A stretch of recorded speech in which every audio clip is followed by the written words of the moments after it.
रोहित पवारांचा अत्यंत निकटवर्तीय असलेला आनंद लोखंडे, जो अनेक आर्थिक गुन्ह्यांमध्ये आधीच फरार आहे. आता या आनंद लोखंडेच्या प्रकरणी खुद्द ईडी बारामती तालुक्यामध्ये दाखल झालेले आहे. बारामती तालुक्यातल्या जळोची, खताळपट्टा, झारगडवाडी अशा खेडेगावांमध्ये सुद्धा आज ईडी पोचलेली आहे. पहाटेपासून ईडीची छापेमारी चालू आहे आणि त्याच्यामधून काही पुरावे ईडी गोळा करत आहे. सगळ्यात महत्त्वाचा विषय आहे की आनंद लोखंडे याच्या अनेक कंपन्या आहेत आणि या कंपन्यांच्या माध्यमातून जवळपास 300 कोटीच्या पेक्षा जास्त आर्थिक व्यवहार झालेले आहेत. आनंद लोखंडे हा 1 एकर शेती असलेल्या शेतकऱ्याचा मुलगा आहे आणि एवढ्या मोठ्या प्रमाणावरती गेल्या 2-3 वर्षामध्ये त्याच्या कंपन्यांमध्ये उलाढाल कशी झाली, त्याच्या माध्यमातून एवढं मोठं आर्थिक व्यवहार कसे झाले. आनंद लोखंडे याच्यावरती ऑलरेडी पुण्यामध्ये EOWकडं 104 कोटींच्या फ्रॉडचा गुन्हा दाखल आहे. मात्र आनंद लोखंडे याचे लागेबांधे जे आहेत ते कर्जत जामखेडचे आमदार रोहित पवार यांच्याशी आहेत. रोहित पवार यांच्या इलेक्शनच्या काळामध्ये पूर्ण वेळ हा आनंद लोखंडे कर्जत जामखेड आणि सांगली जिल्ह्यात तासगाव या भागामध्ये देखील होता आणि त्याच्याकडून खूप मोठ्या प्रमाणावरती आर्थिक व्यवहार झाल्याचं प्रथमदर्शनी माहिती मिळत आहे.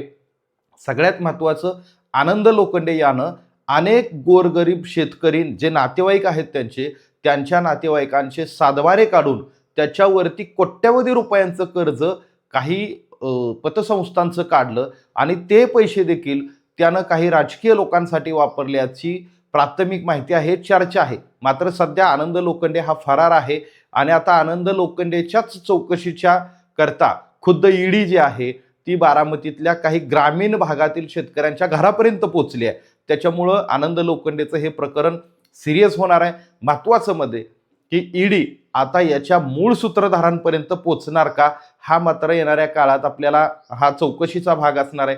मात्र ईडी सारखी यंत्रणा अगदी पहाटेपासून छोट्या छोट्या गावांमध्ये ज्यावेळेस पोहोचली त्यावेळेस त्या गावांमध्ये एकच चर्चा रंगलेली आहे. आनंद लोखंडे याच्यावरती याच्या अगोदरचे जवळपास 8 ते 9 गुन्हे जे आहेत ते फ्रॉडचे आहेत. आनंद लोखंडे यानं कर्जत जामखेडचे आमदार रोहित पवार यांच्या मतदारसंघामध्ये अगदी कोट्यवधी रुपयांच्या शाळा बांधून दिलेल्या आहेत. अनेक ठिकाणी त्यानं बेमाप खर्च केलेला आहे. आनंद लोखंडे याचे वडील देखील अपंग होते. 1 एकर जमीन असलेला हा तरुण अगदी कमी वयामध्ये त्यांनी कोट्यवधींची उड्डाणं कशी घेतली हा सगळा प्रश्न संपूर्ण बारामती तालुक्याला पडलेलाच होता. मात्र आता ह्या प्रकरणात पोलिसांनंतर खुद्द ईडी दाखल होईल असं कधीही वाटलेलं नव्हतं. मात्र हे प्रकरण गंभीर बनत चाललेलं आहे. अनेक लोकांच्या तक्रारीत अनेक लोक याच्यामध्ये होरपोळ निघालेले आहेत.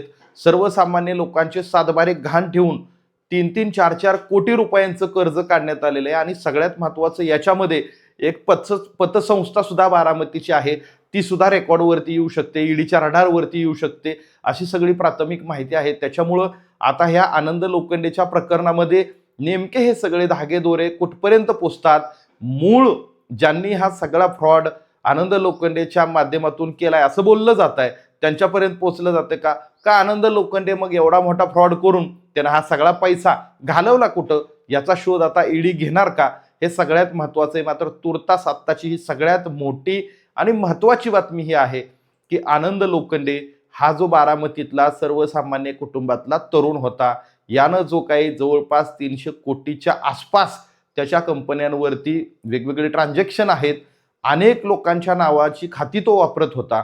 वेगवेगळ्या लोकांच्या कडून येणारे जे पैसे आहेत ते मित्रांच्या खात्यांवरती घ्यायचा आणि मित्रांच्या खात्यांवरून स्वतःच्या खात्यावरती घ्यायचा, कंपनीच्या खात्यावरती घ्यायचा.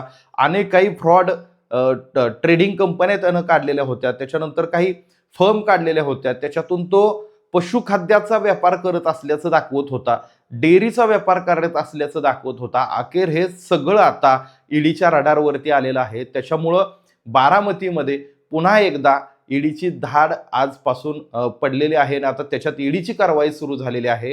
हे धक्कादायक आहे की शेतकऱ्यांची ही ज्यांच्या घरी आता धाडी पडल्यात हे शेतकऱ्यांची माणसं आहेत, यांना ईडी हे काही प्रकरण सुद्धा माहीत नाही, मात्र यांच्यापर्यंत ईडी पोचलेली आहे. त्यामुळं आता बारामती तालुक्यात पुन्हा एकदा चर्चेला उधाण आहे की आनंद लोखंडे याचा खरा आका कोण आहे आणि या आकापर्यंत ईडी पोचणार का, हे पाहावं लागेल.